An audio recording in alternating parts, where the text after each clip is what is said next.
கடற்றொழில் அமைச்சர் ராமலிங்கம் சந்திரசேகரனுக்கும் வடக்கு மாகாண கடற்றொழிலாளர்களுக்கும் இடையிலான சந்திப்பொன்று இன்று இடம்பெற்றது. இன்று பிற்பகல் யாழ்ப்பாணம் குருநகர் பகுதியில் இந்த சந்திப்பு இடம்பெற்றிருந்தது. இதன்போது மீனவர்களுடைய பிரச்சினை தொடர்பில் கேட்டறிந்த கடற்றொழில் அமைச்சர் அதற்கான பதில்களையும் வழங்கியிருந்தார். சந்திரசேகர் அவர்களையும் யாழ் மாவட்ட பிரதிநிதிகள் அவர்களையும் வல்வெட்டித்துறை கடத்தொழில் சங்க பிரதிநிதிகள் நெடுந்தீவு கடத்தொழில் சங்க அவரும் இப்போது நமது கட்சியிலையும் எதிர்காலத்தில் இந்த மீனவர்களுடைய பிரச்சனை சம்பந்தமாகவும் ஒரு பிரதிநிதியாக முக்கிய பங்காற்ற இருக்கின்றார். அதே போன்று உங்களுக்கு எல்லாரும் தெரியும், பக்கத்தில் இருக்கின்றார் குணசிங்கம்.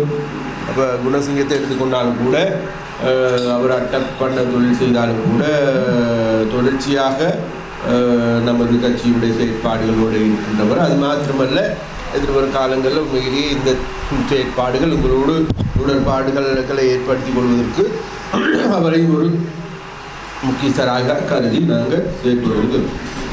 அதே போன்று உங்களுக்கு எல்லாருக்கும் தெரியும், இந்த சிறகு வலையில் இருக்கின்றவர்கள் எடுத்துக்கொண்டால் இன்றைக்கு நேற்றல்ல, நாங்கள் அரசாங்கத்துக்கு ஆட்சிக்கு வருவதற்கு முன்பிருந்தே எங்களோடு உறவாடுகின்ற, எங்களுக்கு உதவி செய்கின்றவர்கள் ஆகும். அதே போன்று இந்த குருநகரில் இருக்கின்ற உங்களோட தலைவர் இந்த எந்த நாளும் நான் அவரோட போய் சண்டை போடுறது இருக்குது. அவங்களோட வீட்டுக்கே போயிட்டு இந்த பிரச்சனைகள் சம்பந்தமாக நாங்கள் பல தடவை பேசியிருக்கிறோம்.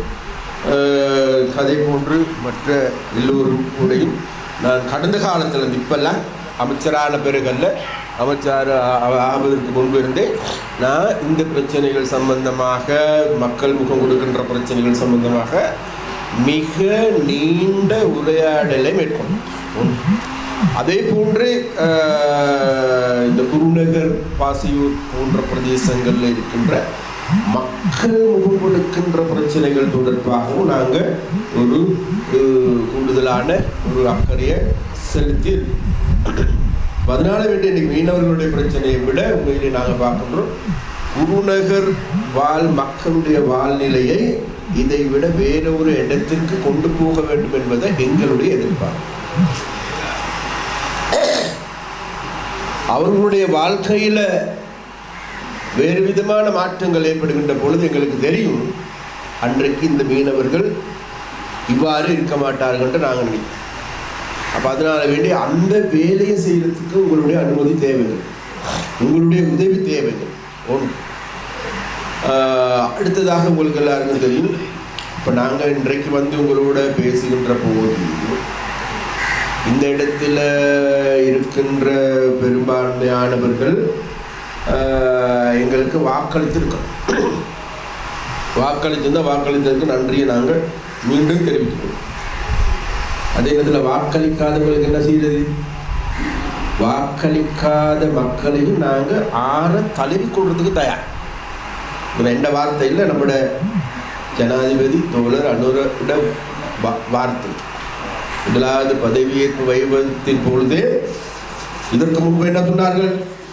இதற்கு முன்பு ஆட்சிக்கு வருகின்றவர்கள் சொன்னார்கள், எங்களுக்கு கூடுதலான வாக்களித்தது சிங்கள மக்கள், அதனால வேண்டி சிங்கள மக்களுடைய அபிலாசைகளை பூர்த்தி செய்வதற்கு நான் கடமைப்பட்டிருக்கின்றேன் என்று இங்கெல்லாம் ஏன்னா ருவன் பெல்சையாவில் போயிட்டு ஏன்னா துட்ட கைமுறையினால் கட்டப்பட்ட அந்த இதிலிருந்து வாக்குறுதி அளிக்கிறான்.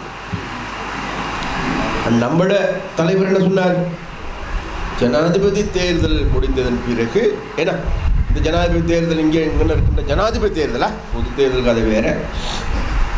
இங்கே இருக்கின்ற எத்தனை பேர் எங்களுக்கு வாக்களிச்சு அனுரை ஜனாதிபதி தேர்தலில் சரியா ரொம்பவும் குறைவு தானே.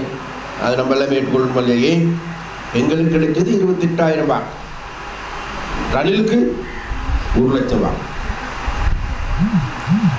சஜித்துக்கு அதே அளவு வாக்கு, சங்குக்கு அதே அளவு வாக்கு, எங்களுக்கு 28,000 வாக்கு. அந்த 28,000ங்கிறது எங்களுக்கு பெருசு. 28,000 பேர் எங்களுக்கு ஏன் எங்களுக்கு வாக்களிக்கல? அந்த நேரத்தில் யாருமே நினைக்க இல்லை அனுர ஆட்சிக்கு வருவார். அனுரைக்கு ஜனாதிபதியாக வர முடியுமா? ஏன் 2019 ஆண்டு அனுர ஜனாதிபதி தேர்தலில் போட்டியிடும் கிடைச்ச வாக்கு எவ்வளவு? 4 லட்சம் வாக்கு. சஜித்துக்கு கிடைச்ச வாக்கு எவ்வளவு? 45 லட்சம் வாக்கு. கோட்டாவுக்கு எவ்வளவு கிடைச்சி? 69 லட்சம் வாக்கு.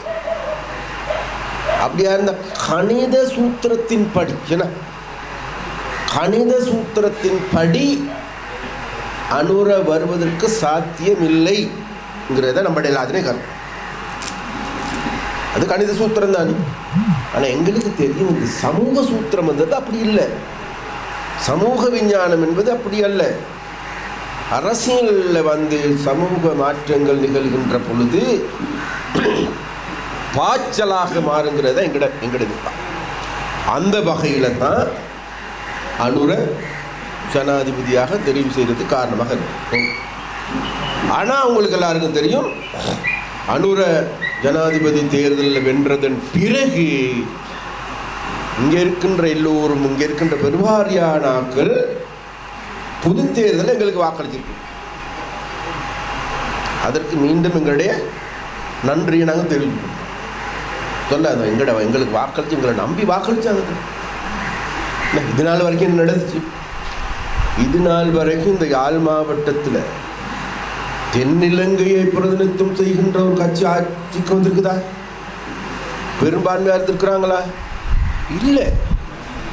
ஆனால் இந்த முறை யாழ் மாவட்டத்தில் நம்பர் 1 முதலாவது கட்சியாக நீங்கள் எல்லாருமே சேர்ந்து தேசிய மக்கள் சக்தியை உயர்த்தி வச்சிருக்கீங்க.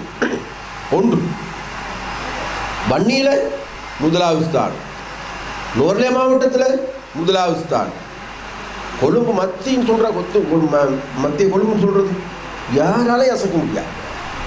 நுவரெலியா மாவட்டம் யாராலையும் அசைக்க முடியாது.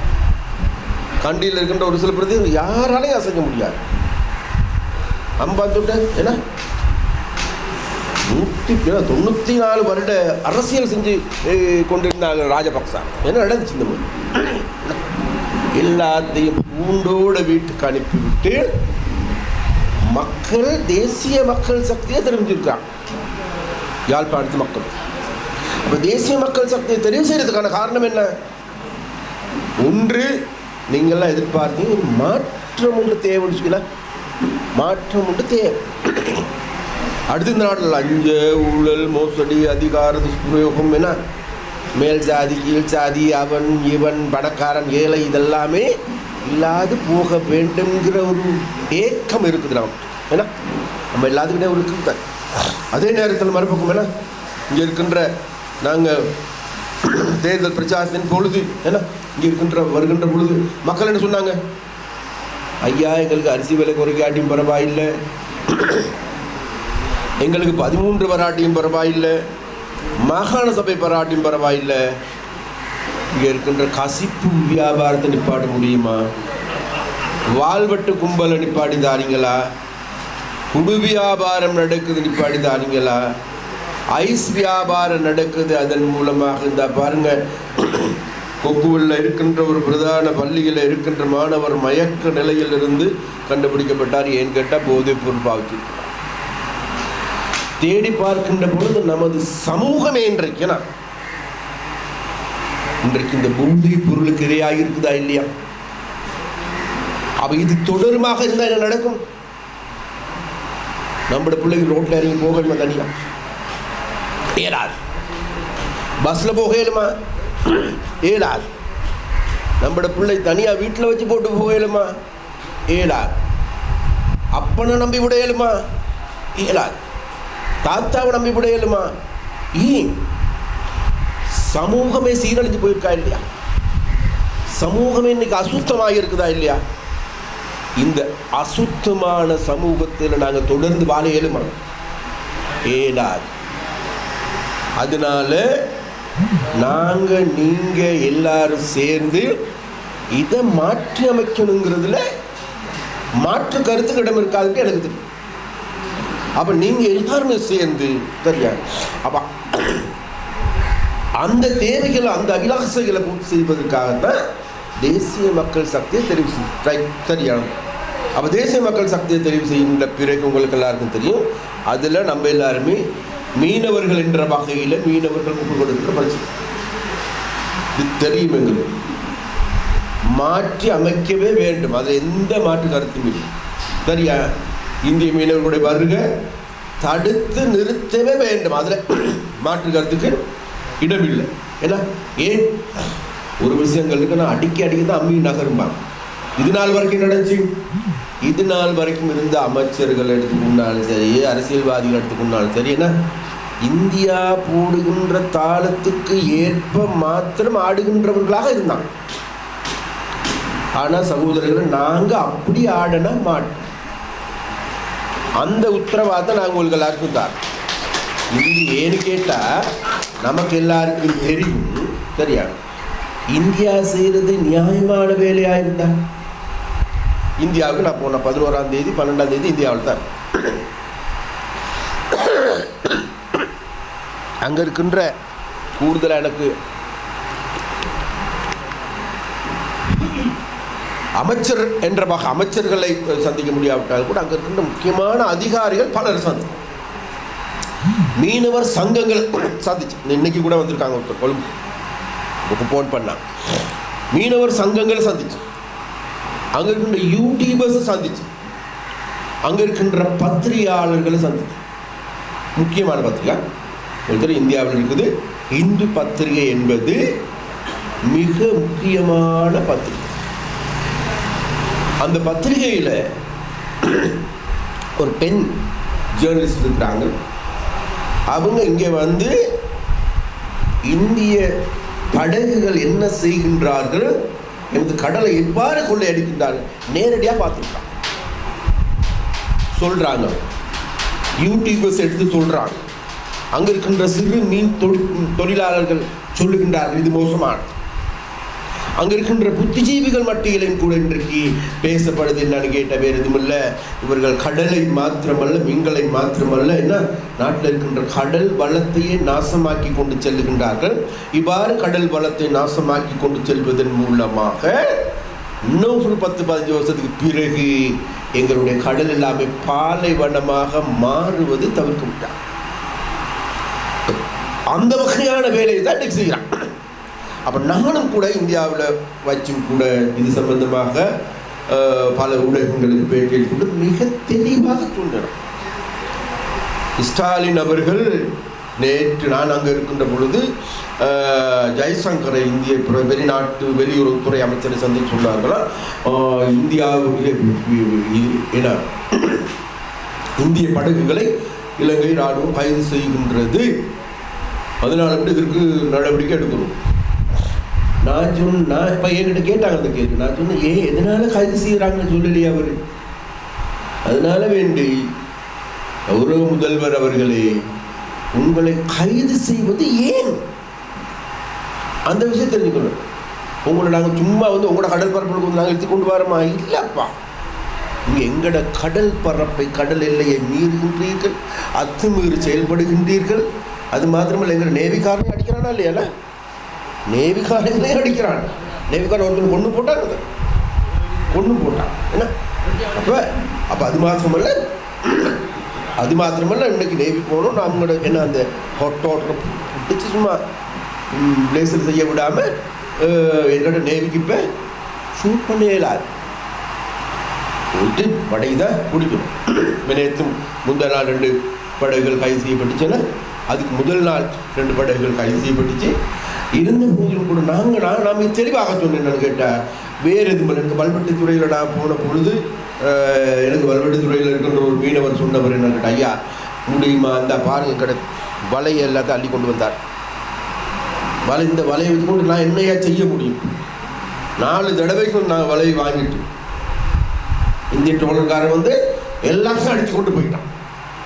ஒன்று தடுத்து நிறுத்துங்க, நிப்பாட்டுங்கன்னு சொன்னாங்க. எங்களுக்கு செய்யறது வேறு வழியில் எங்களோட குடும்பத்தையும் கூட்டி கொண்டு போய் இதே கடலில் விழுந்து சாகுறது தவிர வேறு வழி இல்லைன்னு சொன்னாங்க. இதே வார்த்தையை இந்திய தூதுவர் என்னை சந்திச்சாரு கொழும்புல வச்சு, அவர்கிட்டையும் சொன்ன இதே வார்த்தை. இந்தியாவில் இருக்கின்ற இந்த முறை 11-12 சந்திச்ச அனைத்து அதிகாரிகளும் எல்லா ஊடகங்களுக்கும் கூட இதே வார்த்தையை இதே முறையில் நான் எடுத்துட்டேன். ஏன்னு கேட்டால் நமக்கு எல்லாருக்கும் தெரியும் சரியா, இன்னைக்கு இந்தியாவில் இருக்கின்ற இந்திய மத்திய அரசாங்கம் தடை செய்யப்பட்டது. இந்திய மத்திய அரசாங்கம் கூட அவர்களுக்கு 60 லட்சம் ரூபாய் மானிய அடிப்படையில் தாரேன்னு சொல்கிறாங்க. 17 லட்சம் ரூபாய் தமிழ்நாட்டு அரசாங்கம் தாரேன்னு சொல்லுது, இந்த கைவிடு அப்படின்ட்டு. அப்போ அதெல்லாத்தையும் மீறி கொண்டு தான் இன்றைக்கு வந்து கொண்டு இருக்கின்றார்கள். அப்போ வருகையின் பொழுது எங்களுக்கு எல்லாருக்கும் தெரியும், அந்த எங்களுக்கு நல்ல மீன் உற்பத்தி ஆகின்ற காலத்தில் தான் இன்றைக்கி வந்து எங்களுடைய மீன் வளத்தை சூறையாடி கொண்டிருக்கின்றார்கள். அப்போ இந்த காலத்தில் உங்களுக்கு தெரியும், நான் இப்போ வல்வெடுத்துள்ள முல்லைத்தீவு பகுதிகளில் என்ன வட்டுவாகல் பிரதேசங்கள் இறால் என கூடுதலாக உற்பத்தி செய்கின்ற காலை வந்து அடித்து கொண்டு போகிறான். அப்போ அதனால நம்ம சொல்லியிருக்கிறோம் என்னன்னு கேட்டால், நம்மளோட அன்ற தோழர் சீனாவுக்கு போயிருக்கார். சீனா நாளைக்கு வந்துடுவார். வந்த பிறகு நாங்கள் பார்க்குறோம் இந்த மாதம் 20ஆம் 21ஆம் தேதிகளில் நேரடியாக சந்தித்து இராணுவம், போலீஸா, நேவியா எல்லாத்தையும் வரவழைச்சி ஏன்னா இதை தடுத்து நிறுத்துவதற்கான வரவிடாமல் தடுப்பதற்கு என்ன செய்ய வேண்டும், நேவிக்கு என்ன உதவி வேணும், படகு வேணுமா, பெட்ரோல் வேணுமா, டீசல் வேணுமா, மேலதிகமாக கப்பல் கடற்படை தேவையா, எல்லாத்தையும் எடுத்துக்கொண்டு வருவதை தடுக்கும். இதுதான் ஏன்னா தடுத்தோல். இப்போ நம்ம சரிதான் ஏன்னா மீனவர்களாச்சு ஏன்னா முதல் நாள் வாரார்கள் ஏன்னா கைது செய்யப்பட்ட பிறகு பார்த்தா எல்லாமே சின்ன சின்ன ஆக்கள் ஏன்னா ஒன்றுமே தெரியாது அப்பாவி ஆக்கள் தான் கூலி ஆக்களாக வருகின்றார்கள். சொந்தக்காரர்கள் பெரிய ஏன்னா போய் பார்த்தீங்கன்னா தெரியும், நம்மளோட மயிலட்டி கடல் பரப்பில் போட்டு படகுகளை பார்க்கின்ற பொழுது என்ன கோடிக்கணக்கான பெருமதியான படகுகள். அப்போ நமக்கு இருக்கின்ற அந்த பக்கத்துக்கு நாங்கள் ஒரு பக்கம் நடவடிக்கை எடுக்கிறதுக்கு சரியா, அந்த நடவடிக்கை எடுக்கின்ற போது நாங்கள் இப்போ தீர்மானிச்சிருக்கோம் என்னன்னு கேட்டால், அதாவது இந்திய மீனவர்கள் செய்கின்ற அடாவடித்தனத்தையும் கடலுக்கு ஏற்படுத்துகின்ற அனர்த்தத்தையும் நம்மட வாயிலான வேறு ஊடகங்கள் வாயிலாக விசேடமாக வெள்ளக்கார ஊடகங்கள் என மேற்குலக ஊடகங்கள் வழியாகவும் இதுகளை வெளிப்படுத்துவதற்கான வேலைகளை நம்ம முன்னெடுத்திருக்கிறோம். அது மாத்திரமல்ல நல்ல யூடியூபர்ஸ் எல்லாத்தையும் வரவழைச்சு அவர்கள் மூலமாகவும் இதுகளை வெளிப்படுத்துவதற்கான வேலைகளை நம்ம முன்னெடுத்திருக்கிறோம். அப்போ அந்த வேலைகள் கூட சரியா. அப்போ அதனால வேண்டி நாங்கள் சொல்கிறோம் என்னன்னு கேட்டால், நிச்சயமாக இந்திய படகுகளுடைய வருகை வந்து இந்த மாதிரி சீசனில் கொஞ்சம் கூடுதலாக இருக்குது, இது பலமையாக இருக்கின்ற ஒன்று இருந்தாலும் கூடுதல் அது அன்றைக்கு நம்ம என்றைக்கும் இல்லாதவாறு அதிகமான படகுகள் கைது செய்யப்பட்டு சரியானது. அப்போ அதில் மேலதிகமாக இதை முன்னெடுக்க வேண்டிய தேவையில்லை. அப்போ அபகரான இதுகளை முன்னெடுக்கின்ற போது இந்திய அதிகாரிகள் நினைப்பார்கள், இல்லை இந்த பேச்சுவார்த்தை மூலமாக ஏதாவது தீர்த்துக் கொள்ளலாமா என்று அவர்கள் முன்வருவார்களாக இருந்தால் அது சம்பந்தமாக கன்சிடர் பண்ணுறதுக்கு நம்ம தயார். இப்போ என்கிட்ட ஒரு சிலர் வந்து கேட்கின்ற பொழுது உண்மையிலேயே மீனவர்களோடு பேச்சுவார்த்தை நடத்துவதா இருந்தால் பரவாயில்லை, மீனவர்களோடு ஏதாவது ராஜதந்திர ரீதியாக பேச்சுவார்த்தை நடத்துனா பரவாயில்லை, ஆனால் கொள்ளக்காரங்களோட பேச்சுவார்த்தை நடத்தியலாது ஏன்னா இன்னைக்கு இந்திய மீனவர்கள் வந்து சரியா என்ன செய்கிறாங்க, என்னை விட உங்களுக்கு தெரியும், நாசமாக்குறாங்களா இல்லையா, கடல் உங்களோட கடல் வள்ளங்களா வலைகளா நாசமாக்கிட்டு எந்த விதமான ஒரு ஈவரக்கம் இருக்குதா? உடனே எங்களோட தொப்புள் குடி உறவுன்னு மாத்திரம் சொல்லி போடுறாங்க. தொப்புள் குடி உறவுல ஒரு மண்ணாங்கட்டியும் கிடையாது. ஏன்னா எங்களை நாசமாக்க வருகின்ற பொட்டோலின் வேலையை தான் இன்றைக்கு இவர்கள் செய்து 14 வீட்டோட உண்மையிலே நம்ம இது சம்பந்தமாக நாங்கள் மேலதிகமாக பேசுவோம் சரியா. அதனால வேண்டி நம்ம இது சம்பந்தமாக கூடுதலான கவனத்தில் எடுப்போம். அது அந்த உத்தரவாதத்தை நான் தாருங்கள். ஒன்று அடுத்ததாக இன்றைக்கு நீங்கள் பல்வேறு குறைபாடுகள் சொல்லப்படுத்தி இந்த குறைபாடுகள் எல்லாவற்றையும் நிவர்த்தி செய்கின்ற திசையை நோக்கி நாங்கள் காலடியோம். அதனால இது நாள் வரைக்கும் இந்த ஆக்கள் மாதிரினா இல்லை, இது நாள் வரைக்கும் இருந்தால் இப்போ நம்ம என்ன நினச்சி கொண்டிருந்தோம், இந்த முறை இவர் அமைச்சராக வரார், அடுத்த முறை அவர் தான் வரப்போகிறார். இனி நினைக்கிறீங்களா யாரும் வருவாங்க? இனி யாரும் வரப்போறதில்லை. தேசிய மக்கள் சக்தி தான். அடுத்த முறை நான் அமைச்சராக இருக்கால் இல்லாமல் போகலாம். தேசிய மக்கள் சக்தி தான். ஏன் உங்களுக்கு எல்லாருக்கும் தெரியும், மாற்றம்னு கேட்டீங்க தானே. நான் ஒரு அமைச்சருக்கு தெரியுமா உங்களுக்கு? தெரியும், ஞாபகம் இருக்கா? ஆனால் நான் ஒரு கேபினெட் அமைச்சருக்கு தெரியுமா? கேபினெட் அமைச்சர். இதுக்கு முன்னுக்கு இந்த இடத்துல ஒரு கேபினெட் அமைச்சர் வந்திருந்தா இப்படி இருந்திருக்குன்னு நினைக்கிறேன். எத்தனை போலீஸ் வாகனம் இப்போ நான் இப்படி என்ன இப்படி சொல்லட்டும், டிஐஜியா, எஸ்எஸ்பியா, ஏஎஸ்பியா எல்லாம் கடை வந்து நிற்கும் இல்லையா? போலீஸ் பாதுகாப்பு வேணுமா, இராணுவ பாதுகாப்பு வேணுமா, எஸ்டிஎஃப் வேணுமா, இப்படி தட்டினா போதும் வந்து நிற்கும். நாங்கள் எப்படி வந்துருக்குறோங்க? நாங்கள் எங்களோட 2-3 பொடியும் வந்தாங்க எங்களோட அவ்வளவுதான். ஏன் நாங்கள் அப்படி வாரத்துக்கான காரணத்தோழர்கள் வெறும் நாங்கள் உங்களுக்கு துரோகம் செய்ய போகிறது இல்லை. அதனால வேண்டிய எங்களை, அதனால நான் இன்னைக்கு அல்ல நாளைக்கும் நான் இப்படி வந்து நின்று கொண்டு உங்களோட முகத்தை பார்த்து உங்களோட கண்ணை பார்த்து பயம் இல்லாமல் எனக்கு கதைக்கும்.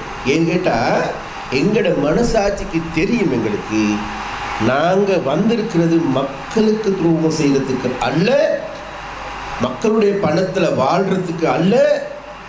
மக்களுடைய எல்லாம் அட்டை பண்ண குழுக்கள் எத்தனை கோடி பரிமாறி கொள்ளப்பட்டு பொய்யான சும்மா ரால் பண்ணைக்கு எத்தனை கோடி பரிமாறி கொள்ளப்பட்டுச்சு. ஏன்னா நமக்கு எல்லாம் தெரியும், விளையாட்டு இல்லையே. நாங்கள் ஒரு நயா பைசா வேணாங்க, ஆனால் ஒரு இருக்குது, இது எல்லாத்தையும் ஒழுங்குபடுத்தும். ஏன்னா சிஸ்டத்தை கொண்டு வரணும், சிஸ்டமேட்டிக்கலாக இருக்கும். அதனால வேண்டி இப்போதைக்கு நாங்கள் சொல்லியிருக்கிறோம், இப்போதைக்கு அட்டை பண்ண அது இதுகள் எல்லாமே கொடுக்கறதுகளை நிப்பாட் சரியா. பிறகு இது எல்லாத்தையும் நல்ல முறையில் ஒழுங்குபடுத்தி மேலதிகமாக அட்டை பண்ண செய்யக்கூடிய ஆக்கள் இங்கே இருப்பாங்களா, அவங்களுக்கு முதலிடம் கொடுக்கும். நாங்கள் தருவோம் எல்லாத்துக்கா, அதில் எந்த மாற்றமும் இல்லை. எங்கிட்ட அட்டை பண்ண வியாபாரம் பெரிய என்ன நன்மை பயக்கக்கூடிய வியாபாரம் தானே, எல்லாத்துக்கும் தெரியும். லட்சக்கணக்கில் கோடிக்கணக்கில் சம்பாதிக்கிறார்கள் இருக்கிறாங்க, தெரியுமல்ல. ஆனால் எல்லாரும் நீங்கள் எல்லாருமே என்ன அட்டை குஞ்சு பொறிக்கின்ற வேலைக்கு முன்னுரிமை கொடுக்குறீங்களா? இல்லை இல்லை.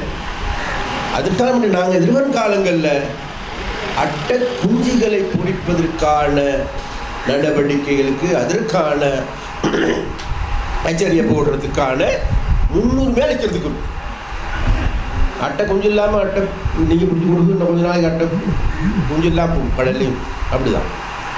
அப்போ அந்த வேலையை செய்து தொடர்ச்சியாக இந்த அட்டை பண்ணை சரியான முறையில் பராமரிப்பதற்கான வேலைகள் செய்கிறதுக்கு நம்ம தீர்மானிக்கிறோம். வேறு இடத்துக்கு கொண்டு போகணுமா? ஒன்று. ரெண்டாவது, ரால் பண்ணை பெரிய லாபம் ஈட்டுகின்ற நிறுவனம் தானே, ஏன்னா பெரிய லாபத்தை கொண்டு வருகின்ற ஒன்று. அப்போ அதையும் சரிவர செய்யப்படுமாக இருந்தால் அதற்கான எங்கட பக்கத்தால் என்ன உதவி வேணும்? நீங்கள் சரிவர ரால் பண்ணை செய்வீர்களாக இருந்தால் வங்கியில் கடன் கொடுக்கறதுக்கு நாங்கள் தயார். சரியா? சரிவர அட்டை பண்ணை செய்வீர்களாக இருந்தால் பெரிய லெவலான செய்வீர்கள். உங்களுக்கு 10 ஏக்கர் வேணுமா, 20 ஏக்கர் வேணுமா, அதையும் கொடுக்கறதுக்கு தயார். அது சரியான முறை செய்வதற்காக வேண்டும். உங்களுக்கு ஏதாவது கடன் உதவிகளும் தேவையாக இருந்தால் அதையும் செய்வதற்கு நம்ம தயாராக.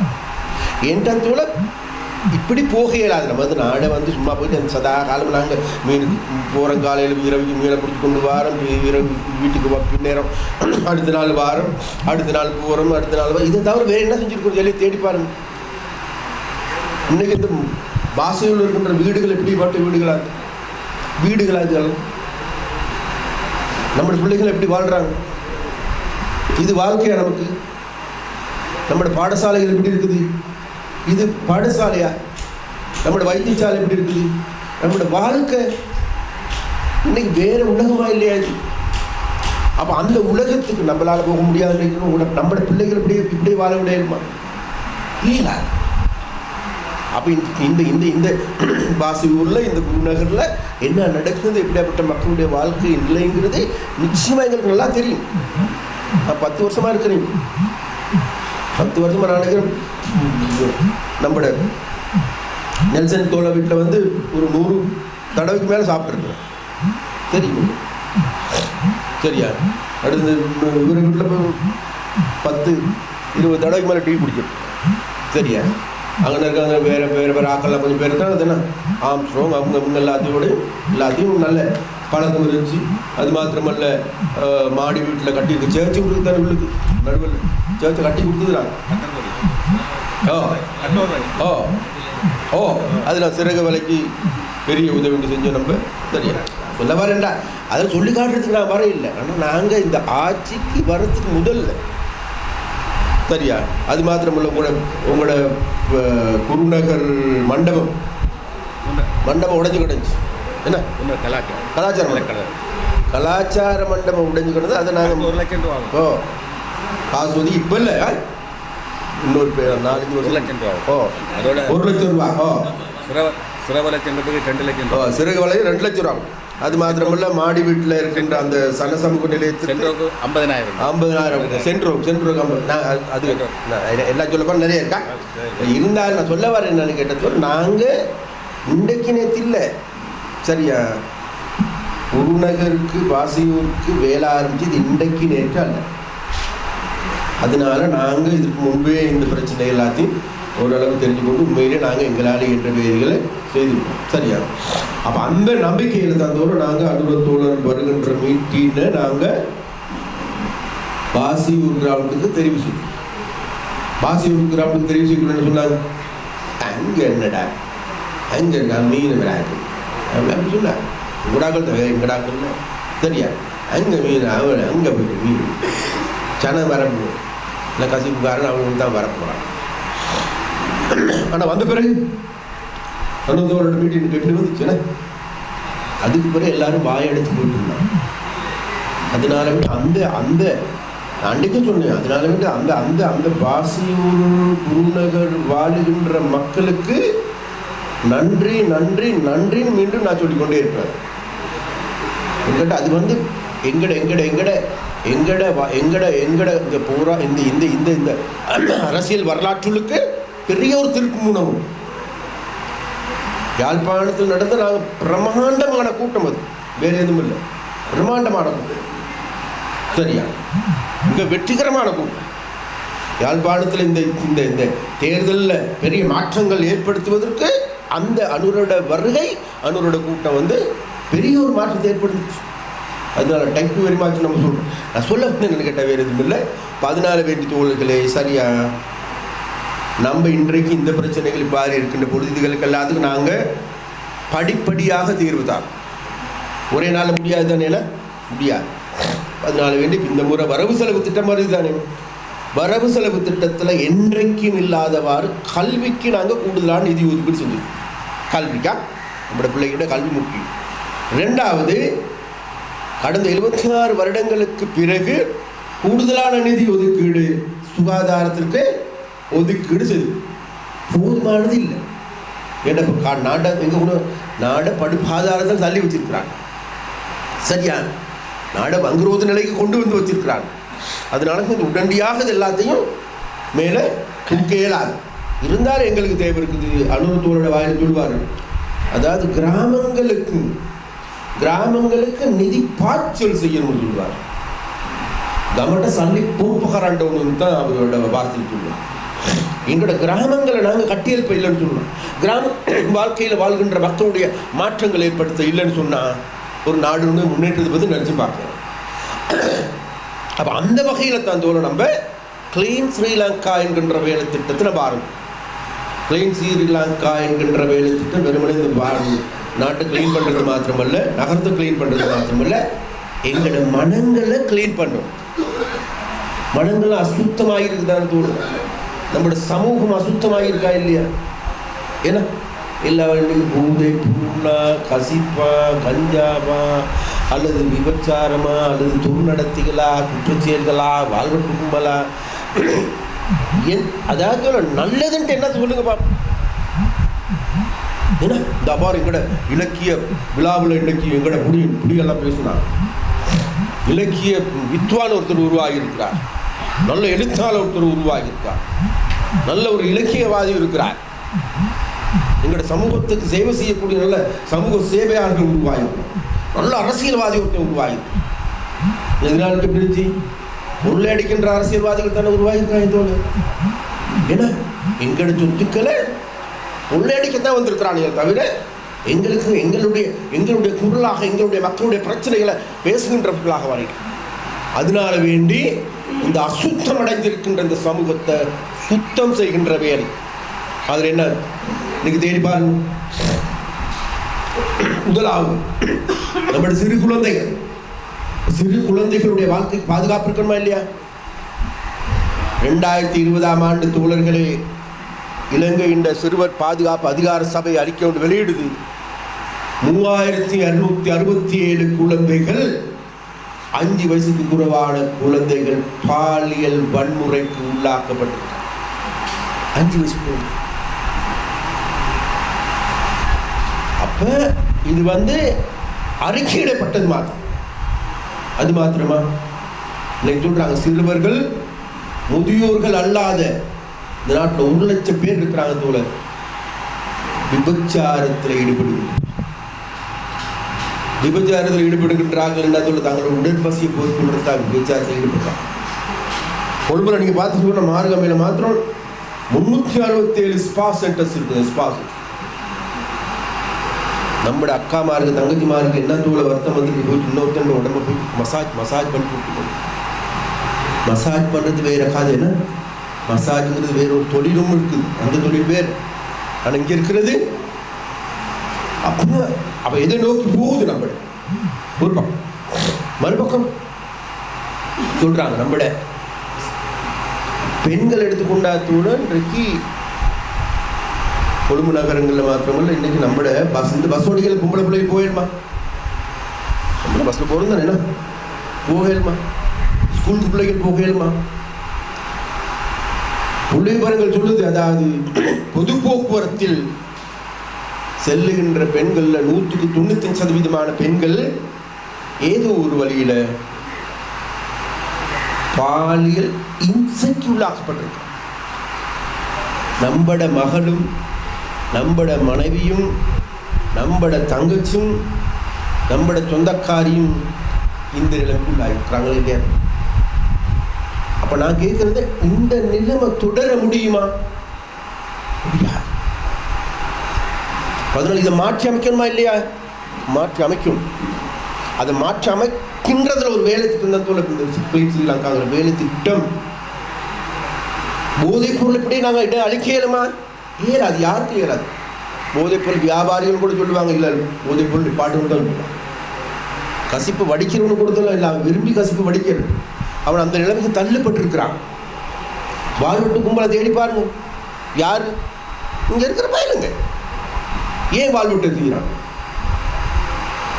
அவனுக்கு இன்றைக்கு தோழர் அவன் படிப்புக்கு பிறகு அவனுக்கு ஒரு நல்ல தொழில் ஒன்று கிடைக்குமாக இருந்தால், தொழிலுக்கான வருமானம் கிடைக்குமாக இருந்தால், இந்த சொசைட்டி நல்ல சொசைட்டியாக இருக்குமாக இருந்தால், மற்றவர்களை பார்த்து மதிக்கின்ற சொசைட்டியாக இருக்குமா இருந்தால், ஏன்னா ரோட்டில் போகின்ற பிள்ளைகளையும் கூட தங்களுடைய சகோதரியாக பிள்ளையாக நினைக்கின்ற சமூகமாக இருந்தால் இதெல்லாம் வேறு லெவலாக இருக்கும் தான். நம்ம ஆனால் இன்னைக்கு எப்படி இருக்கும்? காலையில் பார்த்து தங்கச்சியும் கூப்பிடுற அதே வாயி 6 மணிக்கு பிறகு பார்த்தா என்ன அவளை ஒரு விபச்சாரியாக பேசியாக பார்க்கின்ற மென்டாலிட்டி தான் நமக்கு இருக்குது. காலையில் போது அவன் தங்கச்சி அம்மா எங்கே போகிறோமான்னு கேட்குற அதே வாய். அப்போ நம்மளுக்கும் அந்த மிருக குணங்கள் ஏன் இந்த நிலைமைக்கு வந்திருக்கு? சோஷியல் மீடியாவில் நல்லதுகளை பார்த்து நல்ல கருத்துக்களை சொன்னது கூடவா, கெட்டதுகளை பார்த்து கெட்டு போனது கூடவா? சிறுவர்களா பெரியவரா முதியோராண்டு எல்லா பக்கத்தாலையும் தோணுது நம்ம. அதனால தான் இந்த மனங்கள் எல்லாமே சீரழிஞ்சு போயிருக்கு. அப்ப நமக்கு இருக்குது இந்த மனங்களை சுத்தப்படுத்துகின்ற வேலை இருக்கு. இந்த மனங்களை சுத்தப்படுத்துகின்ற போது என்ன செய்யும்? நம்முடைய சமூகம் இதை விட அழகிய சமூகமாக மாறும். அப்போ அந்த அந்த அழகிய சமூகத்தை உருவாக்குவதோட நோக்கம்தான் என்பிபி அரசாங்கத்தினுடைய இலக்கு. அதனாலவே தான் நம்ம சொல்கிறோம் என்னன்னு கேட்டால், அந்த செயல்பாட்டை எதிர்வரும் காலங்களில் முன்னெடுத்து அந்த முன்னெடுக்கின்ற வேலைகளை உங்களோட கையில் ஒப்படைச்சி அன்ற தோல் சொன்னார், இது எங்களால் மாத்திரம் முடியாது. ஒன் மேன் ஷோ இல்லை, இங்கே மேஜிக் விளையாட இயலாது. அதனால் நீங்கள் எல்லாருமே சேர்ந்து தான் இதை செய்ய வேண்டும் என்று நம்ம சொல்கிறோம். அப்படி நாளைக்கு உங்களோட கையில் ஒப்படைக்கின்ற போது நடக்கும். அப்போ அதுக்கு பிறகு தோல என்ன பழைய குருடி கதவை துண்டு பழைய அரசியல்வாதிகள் வரையணும்னு நினைக்கிறீங்களா? இல்லை, இனி நோ சான்ஸ். சரியா? அதனால தோல இங்கேருந்து ஒரு சிலர் வந்து என்ன இன்னும் வந்து பழைய சண்டித்தனமெல்லாம் காட்டி கொண்டு இருப்பாங்களா இருந்தா என்ன? நாங்களும் சண்டிகர்கள் தான் தோணும், நாங்கள் இப்படி இல்லை, எதுக்கும் ரெடி. அப்போ ஒரு கதவு சொல்லுவாங்க தெரியுமா அவங்களுக்கெல்லாம்? அந்த என்ன சண்டியன் இல்லாத சந்தியில் நொண்டியனும் சண்டியன், அப்படி கொஞ்சம் பேர் கடந்த காலத்தில் இருந்தாங்க. இப்போ தோலையிலான்னு கேட்டால் உண்மையான சண்டியர்கள் வந்திருக்கிறாங்க. நீங்கள் தானே மக்கள் தான் அந்த சண்டியர்கள்.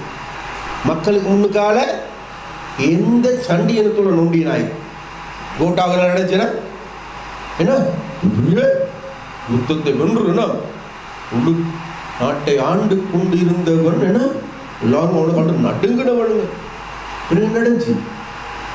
போயிட்டு போகிறதுக்கு நாடு எல்லாம் போட்டு தான் இருக்கு. ஒவ்வொரு ஏர்போர்ட் அழைச்சி கொண்டு இருந்தானே இல்லையா? அப்படி ராஜபக்சாவுக்கு என்ன நடந்துச்சுன்னா துண்டை காண துணியை காணன்னு போயிட்டு நேவி கேம்பில் மறைஞ்சு கொண்டு இருந்தாங்க இல்லையா? என்ன 14 சொல்ல வர என்னன்னு கேட்டு சொல்ல அந்த அந்த அந்த நம்பிக்கை அதுதான் எங்கட போலீஸ் மக்கள் தான் எங்களுக்கு தேவை. அப்போ மக்களுக்கு நாங்கள் துரோகம் செய்ய போகிறது இல்லை. அதே நேரத்தில் நாங்கள் இந்த செயற்பாடுகளை நாளுக்கு நாள் மக்கள் மத்தியில் ஒரு நாளில் 2 நாளில் ஒரு வருஷம் நிறுவ முடியாதா? இந்த வேலை ஒன்று இருக்குது. சரியா? அப்போ அந்த வேலையை நாளுக்கு நாள் மக்கள் மத்தியில் கொண்டு போகின்ற போது இந்த அரசாங்கம் என்பதே மக்கள். அதனால தான் நம்ம சொல்வது மக்களுடைய அரசாங்கம், உங்களுடைய அரசாங்கம்.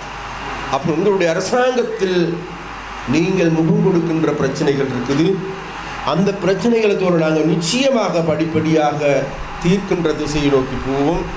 இன்றைக்கு இருக்கின்ற மீனவர்கள் அல்லது கடற்தொழிலாளர்கள் முகம் கொடுக்கின்ற பிரச்சனைகளுக்கு இதை விட சாதகமான பதில்களையே நாங்கள் எதிர்வரும் காலங்களில் நாங்கள் பெற்றுக் கொடுப்போம். அதற்காக எங்களுக்கெல்லாம் தேவை உங்களுடைய ஒற்றுமை தேவை. நம்ம என்ன செஞ்சிருக்கோம்? அந்த சங்கத்தான், இவன் இந்த சங்கத்தான், அவன் அந்த ஜாதிக்காரன், இவன் இந்த ஜாதிக்காரன், அவன் அந்த ஊரான், இவன் இந்த ஊரான் பிரிஞ்சிருக்கிறோமா இல்லையா? வேணாம் ப்ளீஸ். இது நாள் வரைக்கும் அவ்வாறு பிரிஞ்சு அதில் வேறு வேறு அரசியல்வாதிகள் அரசியல் கேம் விளையாண்டாங்க. நாங்கள் உங்களோட கேம் அடிக்கிறது இல்லை. எங்களோட கேம் என்ன? நாங்கள் உண்மையை இன்னைக்கு நீங்கள் கேட்கலையா, நாளைக்கும் சொல்லுவோம். நாளை கேட்கல, நாளை மறுநாளும் சொல்லுவோம். ஆனால் எங்களுக்கு தெரியும் இன்னைக்கு அல்ல, நாளை அல்ல, நாளை மறுநாளாவது நீங்கள் உண்மையை செவிமடுப்பீங்கிற நம்பிக்கை எங்களுக்கு. அப்போ அந்த உண்மையை செவிமடுக்கின்ற போது என்ன நடக்கும்? பழைய புராணங்கள் இனிமேல் செல்லுபடியாக. அதனால வேண்டிய நம்மக்கிட்ட இருக்கின்ற இந்த பிரிவினை எல்லாத்தையும் நிப்பாட்டு. சரியா? மீனவர் கூட்டுறவு சங்கத்தை பலப்படுத்தினாத்துல என்ன சாதிக்க முடியாது? இன்னைக்கு ஆசிரியர்களுக்கு ஒரு சங்கம் ஒன்று இருக்குதா? கூட்டுறவு சங்கம். தென்னாசியாவிலே பெரிய சங்கம் ஒன்று. தென்னாசியாவில் பெரிய சங்கம். யாழ்ப்பாணத்தில் 120% மக்கள் வந்து மீனவர்கள்.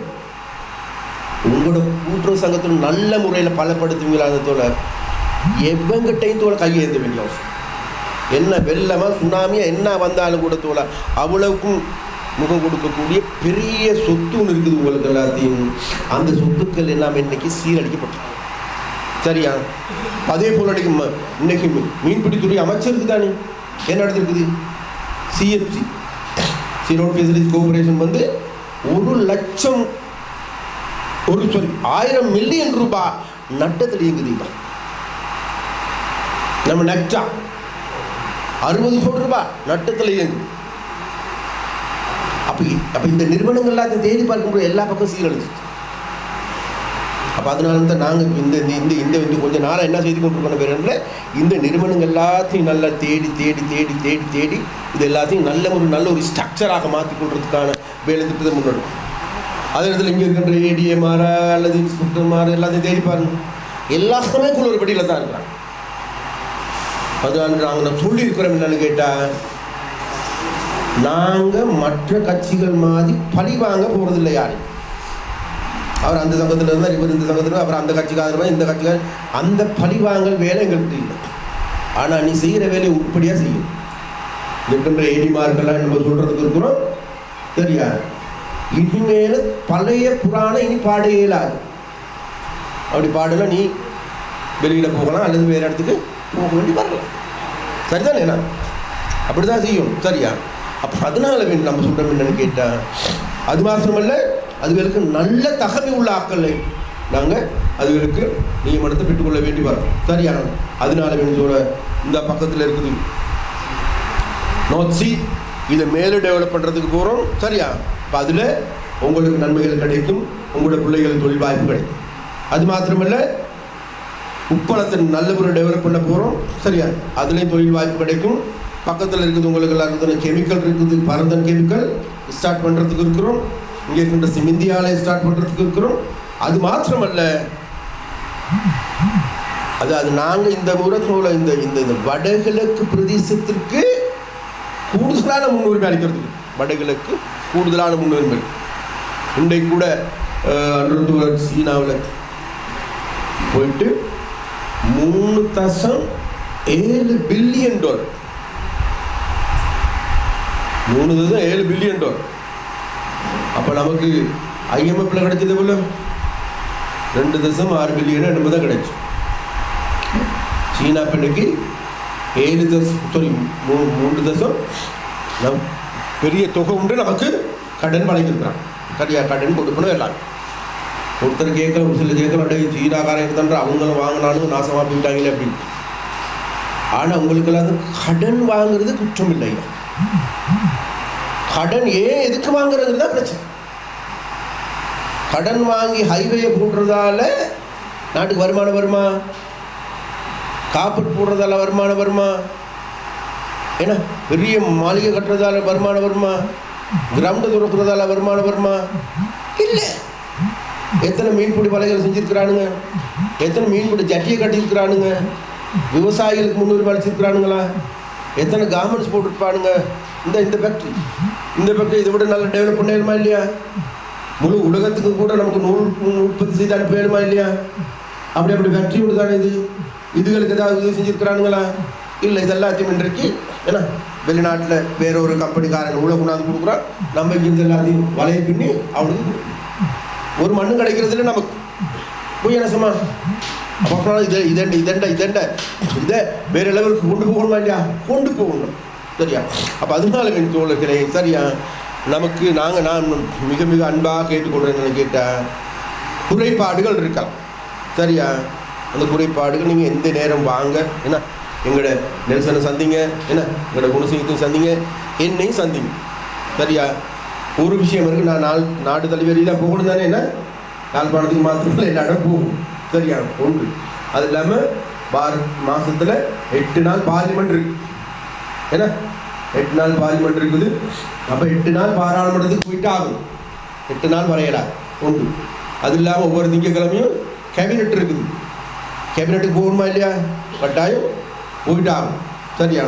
அப்போ அதில் 4 நாள், இப்போ 12 நாள் அதுக்கே போகும். அது இல்லாமல் கொழும்பில் இருக்கின்ற கேபினெட் மினிஸ்டரில் 1 நாள் 2 நாள் இருக்கணுமா இல்லையா? ஏன்னா அங்கேயும் இருக்கும் சரியா. அது உங்களுக்கு தான் போல் மற்ற வேலைகளும் நம்ம செய்யும். அதனால் வேண்டி நாங்கள் எதிர்வரும் காலங்கள் இப்போ நம்மக்கிட்ட ஆஃபீஸ் இருக்குது நம்மளோட புங்கங்குளத்தில். அந்த ஆஃபீஸ் அதே மாதிரி ஆஃபீஸ் உண்டு, இன்னொரு ஆஃபீஸ் உண்டு பலாலி ரோட்டில் போனதுக்கு பெரிய ஆஃபீஸ் அது சரியா. அப்போ அந்த இடத்துக்கு நீங்கள்லாம் தாராளம் வரலாம் சரியா. உங்களோட கருத்துக்கள் பரிமாறிக்கொள்ளலாம், உதவி செய்யலாம், நீங்கள் எங்களுக்கு உதவி செய்யுங்க சரியா. என்கிட்ட நம்மளோட ஆஃபீஸ் அது சரியா. அதன் மூலமாக நாங்கள் மேலும் மேலும் நம்மளோட சேவைகளை அதிகரிக்கிறதுக்கு இருக்கிறோம். அப்போ இந்த அதிகரிப்புங்கிறது ஒரு பக்கம் என்ன, மீனவர்களுக்கான வேலை மட்டுமல்ல, எல்லா வேலையும் என்ன வீதிகள் புனரமைக்கின்ற வேலை எடுத்துக்கொண்டாலும் சரி, குளங்கள் புனரமைக்கின்ற வேலை எடுத்துக்கொண்டாலும் சரி, நகரத்தை சுத்தப்படுத்துகிற வேலை எடுத்துக்கொண்டாலும் சரி, நகரத்தை அழகுபடுத்துகின்ற வேலை எடுத்துக்கொண்டாலும் சரி, கல்வி கூடங்களை புனர்நிர்மாணம் செய்யறதுக்கு எடுத்துக்கொண்டாலும் சரி, ஆஸ்பத்திரிகளை புனரமைக்கிறதுக்கு எடுத்துக்கொண்டாலும் சரி, ஏன்னா இது எல்லா வேலைகளையும் நம்ம இதுக்கு நம்ம கூடுதலான கவனத்தில் எடுக்கிறதுக்கு இருக்கிறோம். ஏன்னா அதே போல் இந்த வருஷம் நமக்கு ஏன்னா அஸ்வசும நிதி அதிகரிச்சிருக்கிறோம். அதே போன்று பாடசாலை பிள்ளைகளுக்கு 6000 ரூபா கொடுக்குறோம். இந்த அஸ்வசும எடுக்கின்ற குடும்பங்களுக்கு சரியா, அதுக்கு மேலதிகமான கஷ்டமான குடும்பங்களுக்கு நாங்கள் பாடசாலையில் நாங்கள் தேடி பார்த்து பாடசாலை ஆசிரியருடைய சிபாரிசின் அடிப்படையில் அவர்களுக்கும் வழங்குவதற்கான வேலைகளை நாம் முன்னெடுத்திருக்கின்றோம். அப்படி போல நாம் இன்றைக்கு பல்வேறு நடவடிக்கைகள் எடுத்திருக்கின்றோம். அந்த வேலை திட்டத்துக்கு நம்ம மண்ணெண்ணெய் மானியம் வழங்குகின்றோம். அப்போ மண்ணெண்ணெய் மானியம் எதிர்வரும் காலங்களில் நாங்கள் உருப்படியான முறையில் வழங்குவதற்கு எதுவான நடவடிக்கைகள் எடுப்போம். அதுகளுக்கு தான் நமக்கு தேவை இருக்குது. நம்மளோட நல்ல சங்கங்கள் தேவை இருக்குது. சங்கங்கள் வஞ்சகம் இல்லாத, சூடு இல்லாத, ஏன்னா அவனுக்கு போட்டி பொறாமைகள் இல்லாத மனுஷத்தன்மை உள்ள சங்கங்கள் தேவை, சங்க தலைவர்கள் தேவை. அதனால பொடியுங்கள் முன்னுக்கு வரும். பழைய காலத்து நம்ம அனுப்புவோம் வீட்டுக்கு, அப்பா அம்மாக்கெல்லாம் வீட்டுக்கு அனுப்பா நல்லா ரெஸ்ட் ஆகுதுன்னு சொல்லி நல்ல இளைஞர்கள் இருக்கிறாங்க. ஏன்னா அந்த துடிப்புள்ள இளைஞர்கள் வந்து இந்த பொறுப்பை உங்களோட கைக்கு எடுங்க. ஏன்னா அதோட படித்த பொடிங்களும் இருக்கிறாங்க. படித்த பொடிங்களை எடுத்து உங்களோட கைக்கு எடுத்து இந்த நல்ல ஒரு செயற்பாடுகளை முன்னெடுப்பதற்கு நம்ம எல்லாரும் முன்வாருங்கள் என்று கேட்டுக்கொண்டு, இன்றைக்கு வாரான நேரத்திலையும் எங்களை வரவழைச்சி எங்களை அன்பாக எங்களை அனுசரித்த உங்கள் எல்லோருக்கும் நன்றியையும் வாழ்த்துக்களையும் தெரிவித்துக் கொண்டு, இது கடைசி உரையாடல் இல்லை, ஏன்னா இதுதான் ஆரம்பம், முதலாவது. அப்போ இது எதிர்வரும் காலங்களில் உங்களோட இன்னும் பேசுறதுக்கு இருக்கும். இன்னும் நம்ம சண்டை போட்டுக்கொண்டு வர வேண்டி வரும். ஏன்னா என்ன நாளைக்கு சொல்லிட்டு கூட ஒன்று சேர்ந்து சண்டை போடுவோம். ஏன்னா நம்ம குடும்பத்துக்கு சண்டை வரலன்னு சொன்ன வேலையில் தானே. ஏன்னா அப்போ அதில் வந்து அப்படியாப்பட்ட இதுகள் மீண்டும் வேணால் அடிக்கத்தான் அம்மி நகரும்பாங்க. அது மாதிரி மக்களுக்கு சொல்லணும், எங்களை பற்றி சொல்லணும், எங்களை பற்றி தெரிஞ்சு கொள்ளணும். அப்போ தான் எங்களை பற்றி உங்களுக்கு தெரியும், உங்களை பற்றி எங்களுக்கு தெரியும். ஏன்னா அப்போ தான் நாங்கள் இதுக்கு எல்லாத்துக்கும் எல்லாரும் சேர்ந்து நல்லது ஒரு தீர்ப்பினை பெற்றுக்கொள்ள முடியும். அதை பெற்றுக்கொள்வதற்காக வேண்டி உங்கள் அனைவருக்கும் கூடுதலான சக்தியும் வலுவும் மேல் கிடைக்க வேண்டும் என்று கேட்டுக்கொண்டு உங்களிடமிருந்து விடைபெறுகின்றேன். நன்றி.